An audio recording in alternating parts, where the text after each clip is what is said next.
Good day! For this video, we are going to test the different cranial nerves from 1 to 12.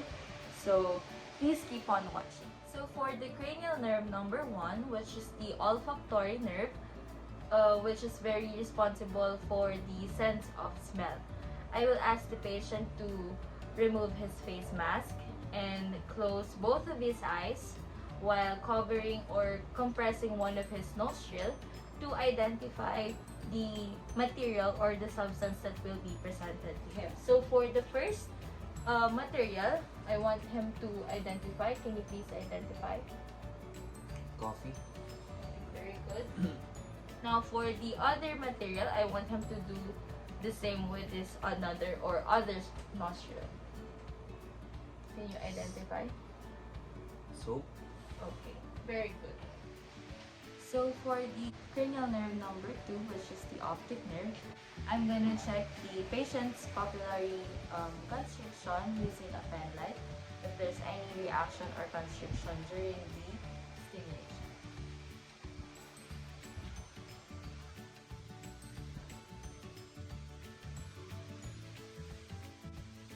Next is we're going to test the cranial nerve number 2, which is the optic nerve. I'm gonna test the patient or ask the patient to cover his right eye while I cover my right eye too, and then we're going to check the peripheral view of the patient. Cover your right eye. Look into my eyes only and tell me what number or how many fingers I'm pointing at. 2 1 3 5 Will you do it on the other side? 2 3 4 5 1. So for the cranial nerve number 3, 4, and 6, which is also known as the oculomotor, the trochlear, and the abducens nerve, we are going to be testing for the extraocular muscle movements using my finger as the material to be followed by the patient's eyes. So I want you to steady your face and just move your eyes and follow my fingers, or my finger rather.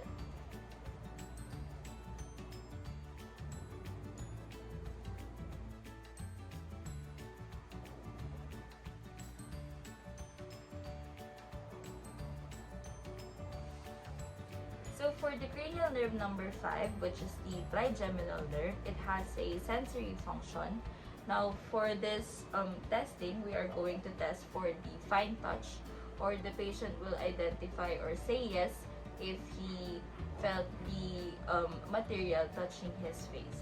So for this testing for fine touch, we're going to use the tip of a tissue paper.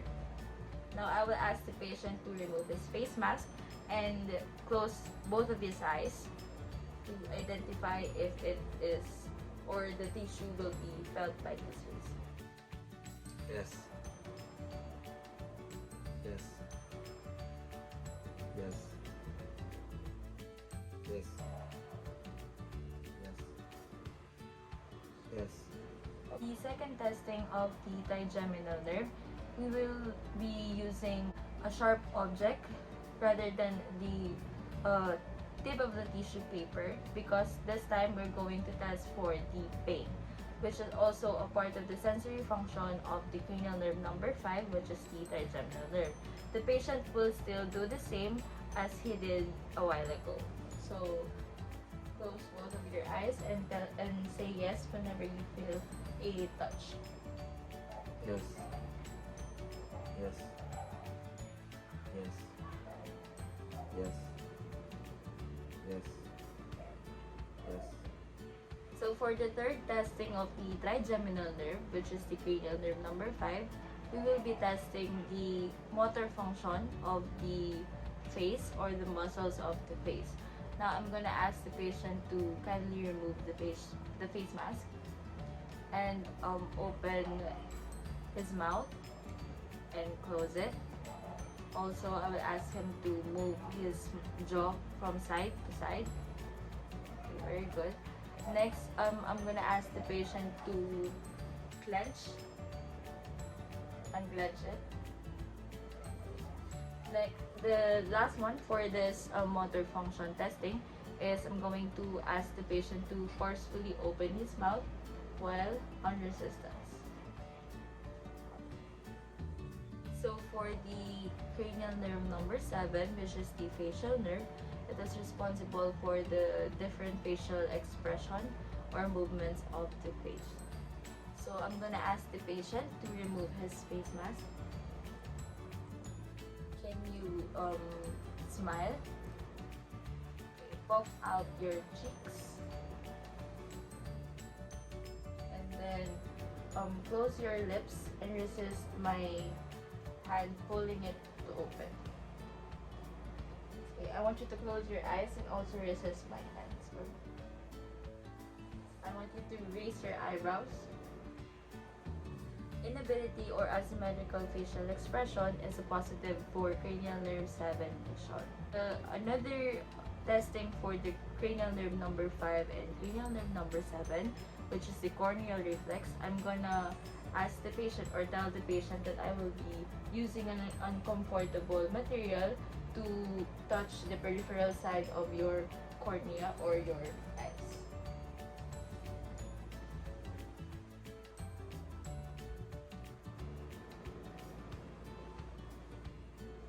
No blinking is positive sign for the cranial nerve 5 and cranial nerve 7 lesion or a lesion on the corneal. So for the cranial nerve number 8, which is the vestibular cochlear nerve or acoustic nerve, I'm gonna ask the patient to identify whether he hears it on his right or on his left or both sides of the ears. So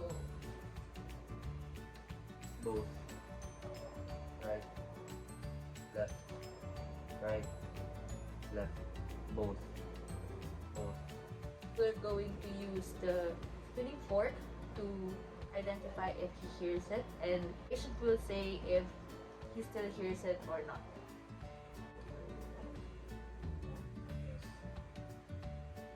Yes.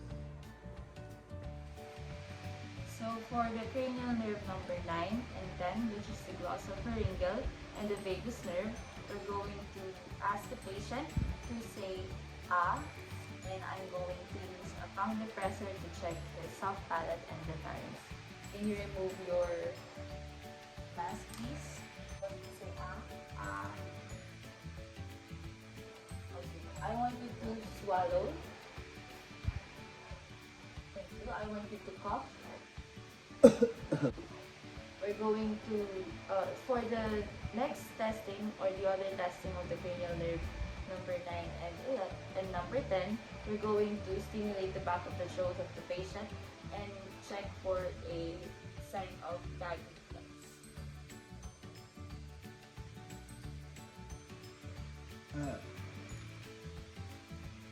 Now for the cranial nerve number 11, which is the spinal accessory nerve, I'm gonna ask the patient to shrug both of his shoulders with resistance.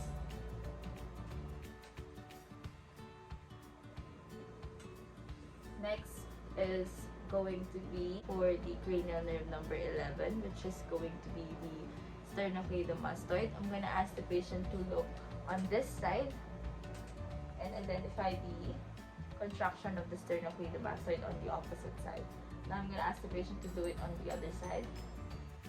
Here's the contraction of the sternocleidomastoid. Now for the cranial nerve number 12, which is the hypoglossal nerve, I'm gonna ask the patient to stick his tongue out and move it side to side. Now I'm gonna ask the patient to push his left cheek using his tongue. Now use your tongue to push your right cheek. The hypoglossal nerve is responsible for the muscle of the tongue movements.